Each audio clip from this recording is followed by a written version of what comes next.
Welcome everyone to the new video of Lecture It SSB. In this, we are covering the topic organic farming. The soil is the great connector of lives, the source and destination of all, given by Wendell Berry. Introduction.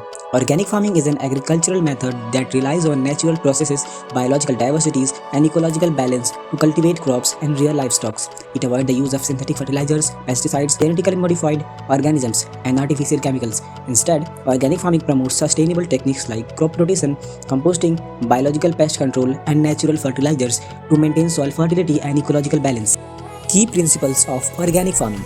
First, soil health. Organic farming focuses on enriching soil quality through compost, green manure, and crop rotation. Second, biodiversity encourages a diverse ecosystem to naturally control pests and diseases. Third, natural pest management uses biological control agents like neem oil, ladybugs, and pheromone traps instead of chemical pesticides. Fourth, avoidance of synthetic inputs restrict the use of synthetic fertilizers, pesticides, and genetically modified seed.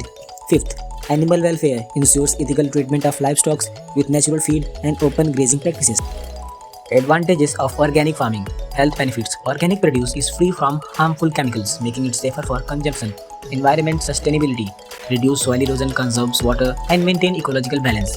Improved soil fertility. Natural composting and crop rotation enhance long-term productivity. Better biodiversity. Support beneficial insect, bird, and microorganism. Higher market demands. Organic produce fetch premium prices due to increasing customer awareness. Challenges of organic farming. Lower yields initially.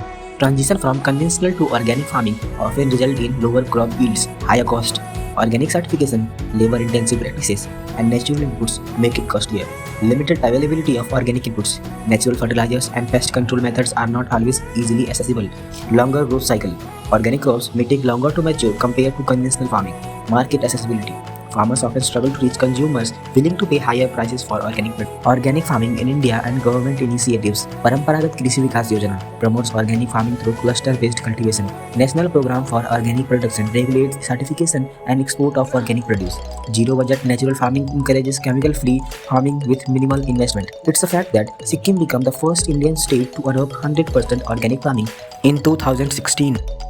The way forward, promoting farmer awareness, educating farmers about organic techniques and financial incentives, strengthening supply chains, developing better marketing and distribution network for organic produce, research and development, encouraging innovation in organic farming to enhance productivity and profitability, government support, expanding subsidies, incentives and certification assistance for organic farmers. Conclusion. Organic farming is not just a method of cultivation, but a movement toward a sustainable future. By prioritizing soil health, biodiversity, and chemical-free food production, it contributes to environmental conservation and human well-being. With growing awareness and government support, organic farming can play a significant role in shaping the future of global agriculture.